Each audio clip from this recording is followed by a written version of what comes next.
यह देखकर महिला डर के मारे कुछ कदम पीछे हट गई, लेकिन उसकी हलचल से अदृश्य आदमी चौंक गया और वह अचानक जमीन पर गिर पड़ा। महिला ने तेजी से फर्श से एक चाकू उठाया और पेंट के निशानों का पीछा करते हुए रसोई घर में पहुंच गई। वहां उसने अदृश्य आदमी को अपने चेहरे से पेंट धोते हुए पाया। अचानक एमी को एक अदृश्य ताकत ने गले से पकड़ लिया, उसे हवा में उठाया और जोर से कमरे के बाहर फेंक दिया।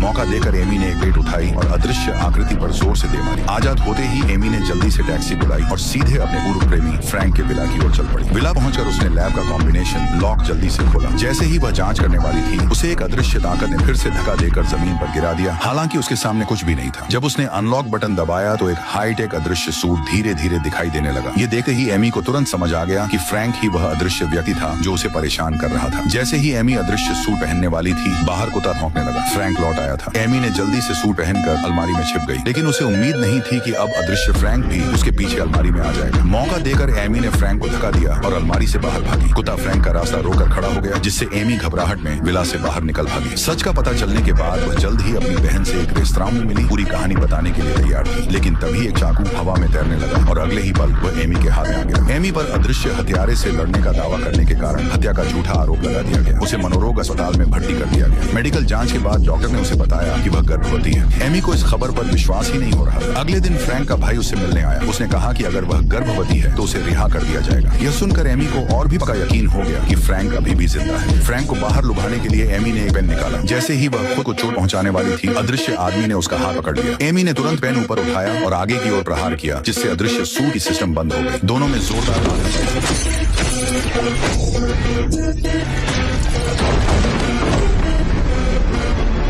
हलचल सुनकर गार्ड दौड़ कर आ गए। एमी के गुस्से में